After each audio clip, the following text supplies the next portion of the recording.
Hello, Vachu. Let's see the question. Choose the correct statement.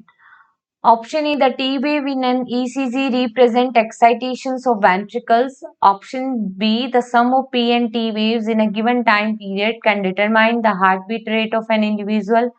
Option C, the end of the P wave mark the end of systole. And option D, in a standard ECG, a person is connected to the machine with 3 electrical leads. देखो यहाँ पे हमें choose करना है correct statement को। हमें यहाँ पे ईसीजी में ठीक है जो वेव्स इन्वॉल्व होती हैं पी क्यू आर एस ठीक है एंड टी वेव उसके बारे में बताना है।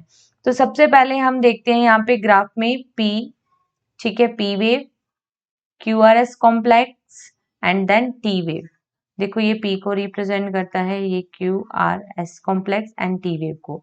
अब हम देखते हैं कि जो पी वेव है वो रिप्रेजेंट करती है डीपोलराइजेशन ठीक है depolarization that is the systolic condition depolarization of atria ठीक है डीपोलराइजेशन ऑफ आर्ट्रिया। और क्यूआरएस कॉम्प्लेक्स रिप्रेजेंट करता है डीपोलराइजेशन ऑफ वेंट्रिकल्स ठीक है।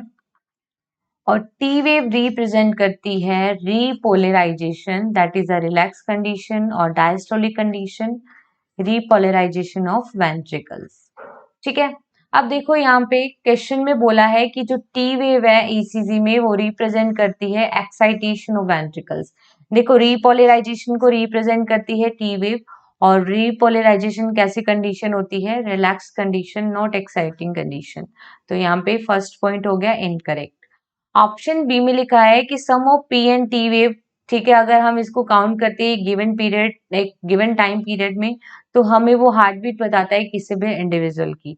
तो देखो किसी भी इंडिविजुअल की अगर हार्ट बीट हमें चेक करनी है या डिटरमाइन करनी है तो वो चेक करते हैं क्यूआरएस कॉम्प्लेक्स से ठीक है। क्यूआरएस कॉम्प्लेक्स बताता है किसी भी इंडिविजुअल की हार्ट बीट को। तो ये भी हो गया इनकरेक्ट।